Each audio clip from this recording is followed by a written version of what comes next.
Servus, Glück auf und herzlich willkommen zu einer weiteren Ausgabe des FC Bayern Taktikfuchs. Leute, im Taktikfuchs sage ich euch meine Einschätzung zum Spiel und zeige euch, wie ich die Mannschaft aufs Feld schicken würde. Bevor wir da reingehen, wie immer der Hinweis, wenn euch gefällt, was ihr seht, lasst gerne ein Abo da, Däumchen, Glöckchen, alles was so geht. Damit unterstützt ihr einfach das, was ich so tue.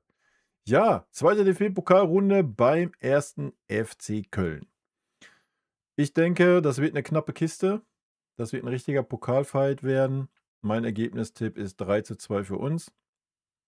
Ja, ihr seht, 2 Gegentore haben wir schon lange nicht mehr gekriegt, aber ich glaube einfach Köln mit der Aufstiegseuphorie, mit dem sehr, sehr guten Start in die Bundesliga-Saison haben sie auch gezeigt, was sie können. Die spielen zu Hause. Das Stadion wird brennen. Erst recht gegen den FC Bayern. Das wird ein sehr, sehr schwieriges Spiel für uns. Wir müssen bei 110% sein. Und wenn man sich mal so die letzten Spiele anschaut bei uns, zweikampfmäßig, also die Zweikampfwerte sahen jetzt nicht ganz so gut aus. Ja, ist natürlich jetzt immer Statistik, sagen wir dahingestellt. Wichtig ist, dass du die wichtigen Zweikämpfe gewinnst, keine Frage. Ähm, ja, ich denke, es wird eine enge Kiste. Ich habe gar kein Problem, wenn ich mich täusche. Ja, freue ich mich. Aber wie gesagt, ich glaube, das Spiel sollte man nicht auf die leichte Schulter nehmen. Das Schöne ist, wir können aus dem Vollen schöpfen. Auf der PK wurde gesagt, alles ist fit, alles ist soweit im Lot, außer die Langzeitverletzten. Und das hört sich doch sehr gut an. Und damit denke ich, gehen wir mal rein. Ne? Torwart stellt sich ja von alleine auf. Natürlich auch der Ersatz ist der Ulle. Manu ist gesperrt. Hoffen wir mal, dass es nicht dazu kommt irgendwie. Aber ja, wenn, dann wäre der Ulle da. Wie gesagt, beste Mannschaft sollte auflaufen, sollte starten, meiner Meinung nach.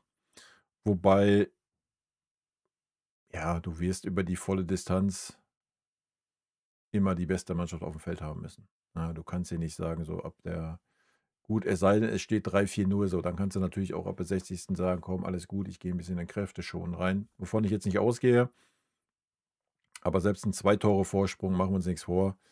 Wenn dann in der Schlussphase noch mal 'n Tor fällt, dann brennt das Stadion und wenn dann noch eins fällt, stehst du auf einmal in der Verlängerung, ja. Also, du kannst da nicht anfangen, irgendwie dich einzulullen oder sonst was. Du wirst immer über die volle Distanz die beste Mannschaft auf dem Feld haben müssen. Wenn jemand müde ist, na klar, musst du ihn auswechseln, weil dann ist er sehr wahrscheinlich auch nicht mehr Teil der besten Mannschaft, ja, so, klar. Aber von daher, von meiner Seite her, starten wir mit der aus meiner Sicht stärksten Mannschaft und ja, das gucken wir uns jetzt an. Das ist eigentlich relativ eindeutig, denke ich. Uppa und Tah, bisher das stabilste Innenverteidiger-Duo. Kim war die letzten Spiele wieder völlig okay.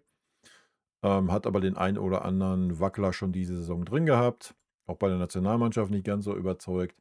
Von daher Uppa und Tah für mich die Nummer 1 Innenverteidigung.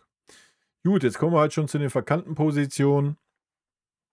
Für mich ganz klar, ich habe es ja schon bevor Conny auf der linken Seite gespielt hat, ihn nach links gestellt. Mir gefällt die Achse Leimer Diaz sehr, sehr gut und ich würde 'n Stunny auf die rechte Seite stellen und es wäre schön, wenn Stunny sich da langsam mal mit dem Olise einspielen kann, zumindest wenn man dann auch ernsthaft mal mit dem Stunny plant als Rechtsverteidiger. Ja, von daher, das wäre meine Viererkette. Alternativen, ja, na klar, haben wir natürlich mit dem Boe einmal für die rechte Seite. Wir könnten Stunny auch nach links schieben. Klar, könntest auch Conny Leimer nach rechts stellen. Ich sehe es nicht. Ja, mir gefällt wie gesagt, die linke Seite mit Diaz da sehr, sehr gut. Als Alternative haben wir natürlich noch einen Guerrero, auch wenn er nicht wirklich eine Alternative ist als Linksverteidiger. Aber wenn irgendwas passieren sollte oder sowas, haben wir ihn natürlich noch. Ansonsten haben wir noch Tom Bischof, den ich da jetzt nicht so sehe, aber gut. Ja, Mittelfeld aktuell, ich denke, da spricht so gar nichts gegen die Kombo Kimmich-Pavlo. Ja, das ist gerade die Kombo, die am besten eingespielt ist.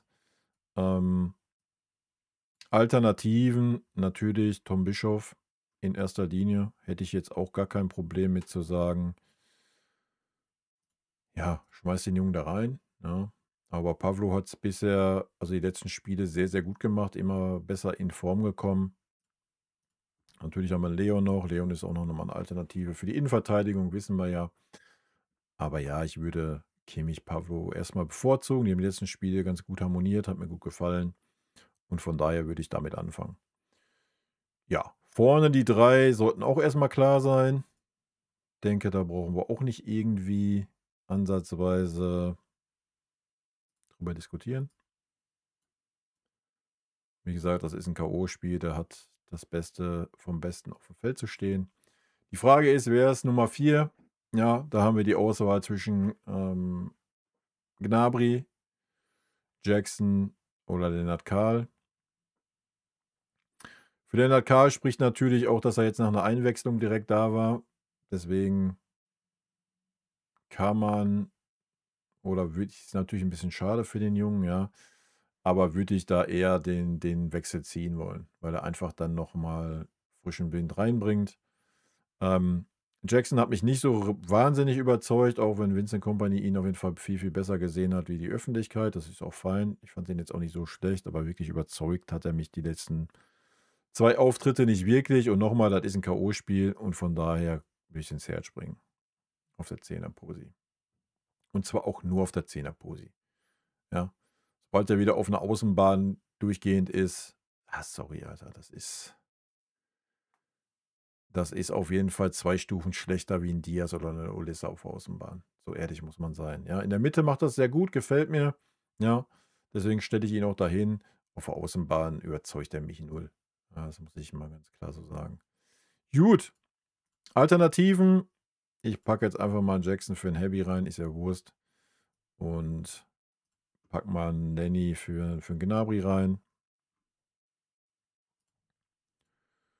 Und hier haben wir natürlich auch noch den Wester Mike.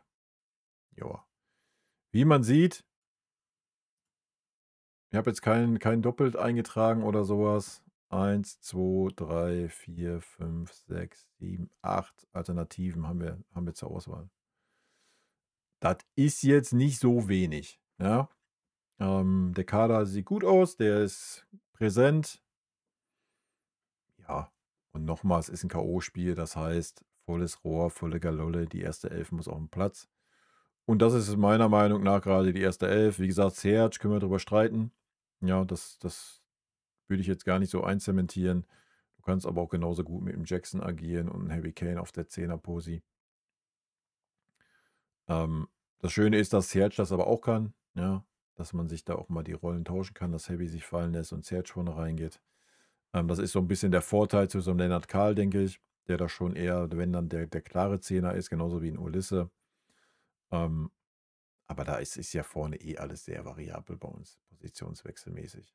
Ja. Also ich hätte jetzt auch keine Kopfschmerzen, wenn, keine Ahnung, wenn Bischof für einen Pavlo oder wenn Bischof für einen Kimmich auflaufen würde, wenn Karl für einen Gnabry auflaufen würde oder wenn Karl auch für einen Ulisse auflaufen würde, wenn man dem mal eine Pause gönnt oder Diaz mal eine Pause gönnt, hätte ich auch keinerlei Kopfschmerzen. Ja. Ich denke, der Faktor gerade, das sieht man ja auch diese Saison, ist einfach, dass es eine Mannschaft ist. Ja. Und auch wenn hier hinten Boe erstmal aufläuft und Stani draußen ist, ja, hat seine Sache auch ordentlich gemacht bisher. Ja. So, da brauchen wir gar nicht drüber reden. Ja, wer am Ende des Tages auflaufen wird, werden wir sehen. Ich würde mit der Geschichte anfangen. Ja, wie gesagt, Karl würde ich einfach, weil er meiner Meinung nach der Einwechselspieler ist, der gleich funktioniert. Ja. Guerrero haben wir natürlich auch noch, den könnte man hier vorne auch noch eintragen. Wird wahrscheinlich sogar mehr Sinn machen wie als Linksverteidiger-Option, weil auf der 10er-Pose hat das auch echt gut gemacht, die letzten Spiele. Ja. Also hätte ich auch keine Kopfschmerzen mit, wenn du mit Guerrero hier erstmal anfangen würdest. Wäre auch nicht das Problem. Ne? Also da sieht man schon, dass wir genug Alternativen haben, vorne wie hinten. Und das ist gut so und ich bin sehr gespannt auf das Spiel gegen Köln. Ja, wie immer, haut mir gerne eure Tipps in die Kommentare. Und ja, Daumen drücken. Pokalspiel, am Ende des Tages ist es wurscht, ob es eine gute Leistung, eine schlechte Leistung ist. Das Wichtigste ist, dass du weiterkommst. Ganz einfache Kiste. Leute, in diesem Sinne, rot-weiße Grüße. Vielen lieben Dank für euren Support hier auf dem Kanal. Und in diesem Sinne, gute Freunde kann niemand trennen. Gut getroffen,